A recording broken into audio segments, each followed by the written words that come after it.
Hi friends, welcome to my YouTube channel. మీరు 10th class pass అయ్యారా? మీ results మీరు check చేసుకున్నారా? సో రిజల్ట్స్‌లో ఎక్కువ పాస్ పర్సెంటేజ్ ఎవరికొచ్చింది? సో ఆ వివరాలన్నీ కూడా ఈ వీడియోలో తెలుసుకుందాం. వీడియో అయితే ఎక్కడ గాని స్కిప్ చేయకుండా ఎండ్ వరకు చూడడం ద్వారా ఇన్ఫర్మేషన్ పూర్తిగా అర్థమవుతుంది. అలాగే వీడియో నచ్చినట్లయితే ఒక లైక్ చేయండి. ఇంకా సబ్స్క్రైబ్ చేసుకున్నట్లయితే మన ఛానల్‌ని సబ్స్క్రైబ్ చేసుకోవడం ద్వారా నేను చేసే ప్రతి ఒక్క వీడియో మీ వరకు రీచ్ అవుతుంది. ఇక వివరాల్లోకి వెళ్ళినట్లయితే ఆంధ్రప్రదేశ్‌లో 10వ తరగతి పరీక్ష ఫలితాలైతే విడుదల అయ్యాయండి. ఈరోజు ఉదయం 11 గంటలకు విజయవాడలో 10వ తరగతి పరీక్షా ఫలితాలను ఏపీ విద్యాశాఖ కమిషనర్ సురేష్ కుమార్ విడుదల చేశారు.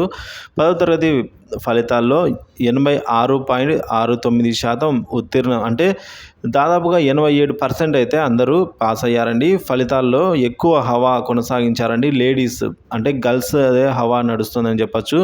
సో ఎక్కువ ఉత్తీర్ణ శాతం అయితే ఫీమేల్స్ అయితే ఉన్నాయి. సో ఇక 10వ తరగతి ఫలితాల్లో బాలుర ఉత్తీర్ణ శాతం 84.32 కాగా బాలికల ఉత్తీర్ణత శాతం చూసుకున్నట్లయితే గరిష్టంగా 89.17% అయితే నమోదైంది. సో బాయ్స్‌ది 84, గర్ల్స్‌కి 89% గర్ల్స్‌లలో అయితే ఉత్తీర్ణ శాతం ఈ విధంగా అయితే ఉంది.